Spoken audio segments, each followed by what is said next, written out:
Saya pelajari Vietnam. Vietnam mengalami kemajuan yang sangat luar biasa hari ini. Sungai-sungainya jernih, danau-danaunya bersih, masyarakatnya disiplin, pemerintahnya menggunakan tangan besi untuk mengatur rakyatnya. Tiongkok mengatur anak-anak muda yang pemabuk, mengatur anak-anak muda yang malas, mengatur anak-anak muda yang setiap hari marah pada orang tuanya menjadi benalu di keluarnya. Dikerahkan tentara untuk mengambil mereka dari rumahnya, dimasukin barak militer selama 6 bulan. Pulangnya mereka menjadi manusia yang tersadar dan kembali pada orang tuanya, kembali pada negara dan budaya Tiongkok.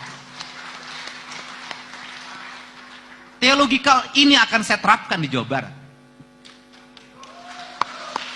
Tidak bisa dalam setiap tahun cerita kita hanya cerita geng motor. Tidak bisa dalam setiap tahun cerita kita hanya cerita tawuran. Tidak bisa setiap tahun cerita kita ada cerita orang yang mati karena oplosan. Ini harus segera dihentikan. Kenapa? Kita punya kebudayaan, kita punya nilai ajaran Islam sebagai nilai-nilai ritualitas, sebagai nilai-nilai substansial, nilai-nilai spiritualitas. Tetapi kenapa kita tidak bisa menyelesaikan hal-hal yang remeh-temeh dan kecil ini? Faktornya cuma satu, kita lebih senang membangun wacana dibanding bertindak nyata. Untuk itu kalau bersedia, pemerintah Kabupaten Cirebon bisa bekerja sama dengan jajaran TNI dan Polri. Pemerintah provinsi bersedia membangun mesnya. Orang tuanya diberikan kesadaran kalau anaknya nakal, maka dia telepon tentara, telepon polisi, diangkut, dimasukin mes, dilakukan pembinaan. Diarahkan dalam waktu 6 bulan ke depan.